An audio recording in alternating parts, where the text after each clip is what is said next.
As Project SeVeN is a series about how you can build your own gaming system or modify one that you already have, I realized I forgot to cover something that is extremely important. You see, with all of these different components, you're going to struggle with trade-offs. My budget is $2,050. I'm trying to stay below that price point in building Project SeVeN. So in this video, I want to talk a little bit about what you really need to focus on, what the priority order is in order for you to have a great gaming experience.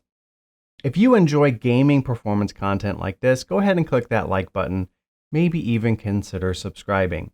If you would like more information on Project SeVeN, check out TheGrayingTech.com, where I have blogs and build posts where I show behind the scenes photos as well as more information about this series. So let's start off with the number one thing that you have to pay the most attention to. Here's a hint. It's none of this. The number one thing that affects your gaming performance is temperature. Being able to move air, specifically hot air, effectively through your components is going to give you the best gaming performance overall. I don't care if you have a 3090 or a 6900. I can bring it to its knees by not providing adequate airflow. So when you are looking at your components, you have to first plan out where you're going to move your air and how it's going to move throughout your case, ensuring that you have adequate exhaust, but more importantly, that you're drawing in fresh, cool air in order to satisfy the needs of all of those hot components. Next, logically, is the GPU. The GPU is the powerhouse. Now, some games are very CPU intensive. Those tend to have a lot of objects on screens, or they tend to be somewhat older titles that you're trying to run at very high FPS.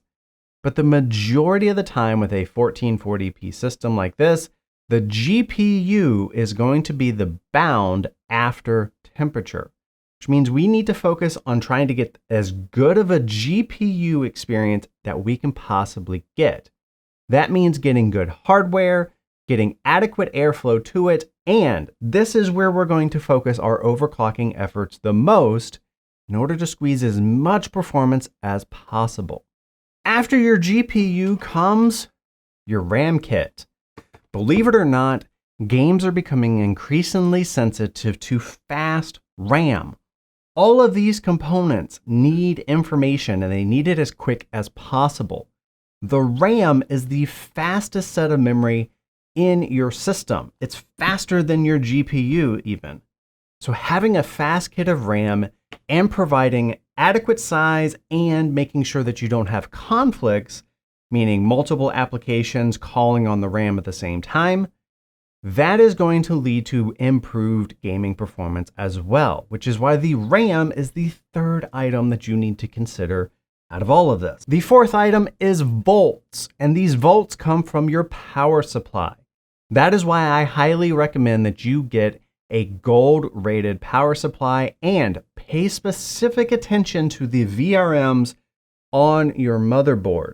Nowadays, you want at least 12 VRMs providing good, solid power flow to your motherboard, and you want enough amperage, typically 50 to 60 amps, to ensure that you're going to get a smooth flow of current to your components. Your power supply is extremely important in being able to provide clean power to all of these items.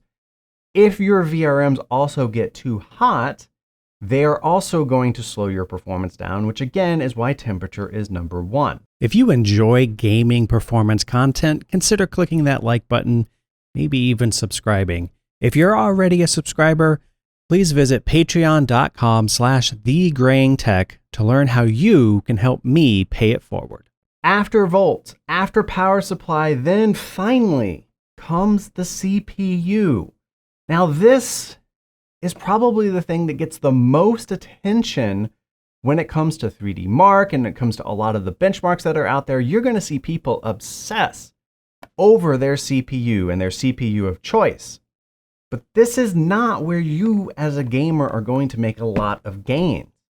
The CPU is important. We don't want to bound the CPU as the GPU is trying to render frames. Absolutely true. Having a faster world clock is also important, meaning one of these cores in here has to be 4.5, 4.6, preferably around 5 gigahertz. That's going to give you better overall frames per second, but this is still lower on the list than pretty much everything else that I have talked about thus far. The last item is this little chip right here. Your storage is going to play an increasingly important role, particularly as DirectX storage comes into play. The new generation of gaming consoles have this technology. We're going to see that being brought over to the PC, and all of these components are going to work together, which means this solution right here, an NVMe, is going to become very important in maintaining good frames per second. But it's also towards the bottom of your consideration list. Right now, PCI 3 is going to give you almost as good performance for gaming as PCI Gen 4. Once that new technology comes out, things might change. But for now, yes, you can pick up a PCI Gen 4 for $50 more than this guy. But when you're trying to build a system, you're trying to find places that you can pull back some expenses, Gen 3 is going to give you better bang for the buck, which is why this tends to float towards the bottom of your consideration for performance. So let's summarize all of this. Right now, the most important thing in your gaming system is airflow, because airflow equates to temperature. Having adequate airflow and good temperatures, good thermals, is going to improve everything else that goes inside of your system. So that is your number one priority, making sure that the temperature is as low as you possibly can get it. Next, logically, comes the GPU. That is the powerhouse for gaming.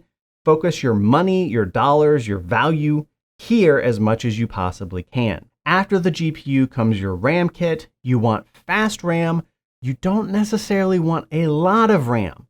Following up the RAM is your power supply. Again, an 80+ gold rated power supply.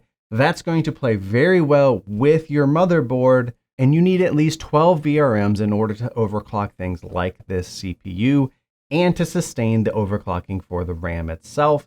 The CPU plays a significant role. I have found the SeVeN series to be the ideal sweet spot when it comes to price to performance ratios. Wrapping it all up is the hard drive. You want an NVMe. PCI Gen 3 is adequate enough right now. I hope this helps identify how you should vet out your components, how you should make these trade-offs. Now I can finally jump into explaining why you should pick out a specific class of motherboard, why you don't need to go ultra premium in order to get great gaming performance.